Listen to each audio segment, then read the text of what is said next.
After receiving death threats and profane vandalism at her home, South Carolina Congresswoman Nancy Mace is taking security into her own hands by arming herself. She joins us now to discuss. Congresswoman, good to see you this morning. I want to pull up some of these photos here of your house after it was vandalized, and there was a lot of profanity out there.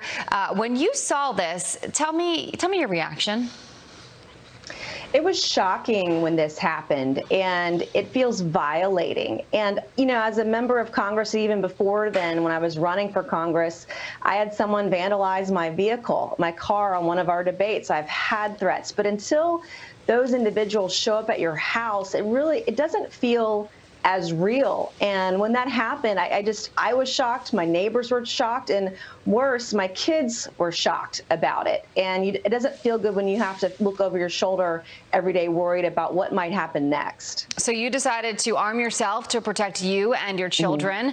Tell me how your kids feel about all of this, because I have to imagine that, you know, for them, it might be alarming. They might be scared. What has their reaction been so far to you wanting to protect your family? Well, they get it. They're in middle school, and they still got good senses about them. They're young enough to understand that they didn't feel safe when this happened, and they were worried. And I remember the first day of picking them up after school when this happened, and the first question out of their mouth was, "Are we safe?" And we've had to change our lifestyle quite a bit since it happened to feel safer. But they get it, they understand, and they understand that mom's got an important job and she's not going to be threatened, and they understand that I want to protect myself and my family and that I won't be intimidated. These are really tough lessons to learn at a tough age, and they're learning them right now. And so how does it feel now to, you know, be able to carry out the Second Amendment and to be able to have access to a firearm and to work to get your permits and to be able to have that power in your hands? I will tell you that I learned that it's very empowering to know that I can defend myself and my family and my beliefs if I have to. And so it was a critical decision, and I got my concealed carry permit at the end of the year, but didn't feel the need to use it until someone showed up at on my front steps. And I'm so glad and grateful that I have the opportunity to be able to carry a gun just about wherever I go. It's important. But the biggest thing for me is feeling safe and feeling empowered.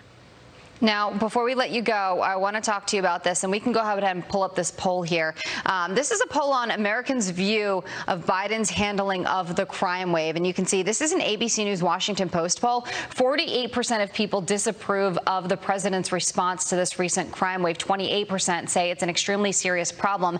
That on top of gun control policies. You know, where does all of this take us in 2022? Because I think Americans are at a crossroads right now where they really have to figure out what's important to them. Well, I can tell you this much. Republicans will be running on inflation and tax increases by the left, and they'll be running on the violence we've seen over the course of the last year. And Jillian, that you mentioned earlier on the program, the numbers that have spiked over the last 12 months, the violence all across the country in cities small and large across the country. And the Biden administration's answer to that is gun control, which isn't going to fly with most of America, with families like myself that want to protect themselves from the increase in violence. The worst thing we could do is make our laws tougher for legal law-abiding citizens to be able to legally obtain a firearm to protect themselves and their families. That's not going to fly with the American people. Congresswoman Nancy Mace, I've met you in person. You are very sweet, but I know you're a tough cookie, so I'm not going to come knocking at your door. Thank you for joining us, though. I appreciate it. Thank you.